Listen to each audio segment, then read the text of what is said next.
APB म्हणजे आम्ही पाहतो बातमीच्या पलीकडे। एकूण परिस्थितीत बदल घडवून आणणे हेच आमचे ब्रीद। पाहत रहा प्रभावी सकारात्मक बदलासाठी APB news.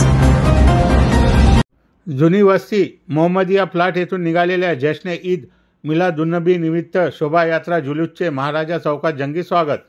Sharad Pawar Rashtrawadi OBC विभाग प्रदेश उपाध्यक्ष तथा माजी नगरसेवक इब्राहिमभाई घानीवाला यांनी जश्न ईद मिलादुन्नबी निघालेल्या शोभायात्रा जुलूसचे बुधवार 18 सप्टेंबर रोजी दुपारी 12 वाजता आतिषबाजीने जंगी स्वागत करून सहभागी शोभायात्रा जुलूसमधील प्रमुख जामा मस्जिदचे अध्यक्ष हाजी जफर खतीब साहेब, मुन्नाभाई खतीब, सिद्दीकीभाई धाबेवाले आदी मुस्लिम बांधवांचा तसेच माजी नगराध्यक्ष द्वारकाप्रसाद दुबे, कैलाश महाजन, संजू गुप्ता, गुलाब दुबे, राष्ट्रवादीचे प्रदेश संघटक सचिव रवी राठी व सम्राट डोंगरदिवे, युवक आघाडी प्रदेश सरचिटणीस तेजस जामटे आदी मान्यवरांचा शाल पुष्पगुच्छ देऊन सन्मान केला व शोभायात्रा जुलूसमध्ये सहभागी होऊन आया नगरसेवक या गाण्यावर राष्ट्रवादी ओबीसी विभाग प्रदेश उपाध्यक्ष इब्राहिम घानीवाला यांनी ठेका धरला।